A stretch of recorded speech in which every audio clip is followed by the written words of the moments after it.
অসামাজিক কাজের অভিযোগে দিনাজপুরের বিরলে জীবনমহল পার্কে ভাঙচুরের পর আগুন ধরিয়ে দিয়েছে তৌহিদি জনতা।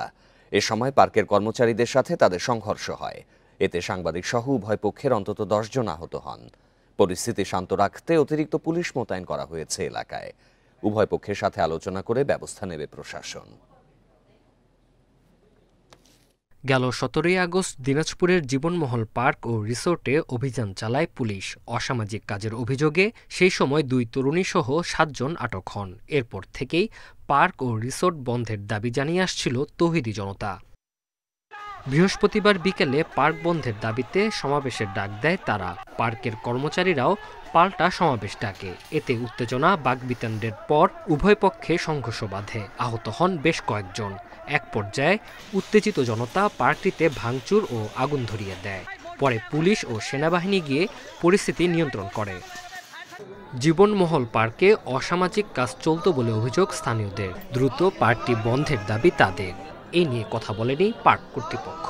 উদ্দেশ্য ছিল সরকারকে একটা জানানো, প্রশাসনকে জানানো যে এখানে ইসলামের নামে বিভিন্ন ধরনের অনৈতিক কার্যক্রম হচ্ছে, এটা যেন বন্ধ করে দেওয়া হয়।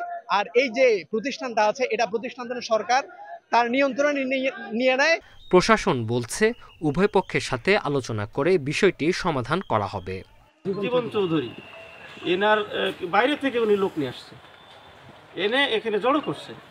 তারা উত্তেজিত হয়ে ওই হুজুরদের উপরে আপনার ঢিল ছুটছে, আক্রমণ করছে। তখন তারাও নেমে আক্রমণ করছে। তারপরে যেটা আপনারা দেখলেন, এটা সমাজ পরিপন্থী কোনো কার্যকলাপ হলে তা আমরা এটি শক্ত হাতে আমরা এখান থেকে মূলোৎপাটন করে ফেলব। আর এটি মূলত দেখলাম যে ভিতরে অনেক বড় জায়গা, হ্যাঁ, এটি বিনোদন কেন্দ্র। এই নানা রকম পক্ষে বিপক্ষে জনশ্রুতি বা কথাবার্তা রয়েছে, এগুলো আমরা আরেকটু ভালোভাবে খতিয়ে দেখে। সংঘর্ষের পর থেকে এলাকায় উত্তেজনা বিরাজ করছে। এজন্য অতিরিক্ত পুলিশ মোতায়েন করেছে প্রশাসন। Independent news.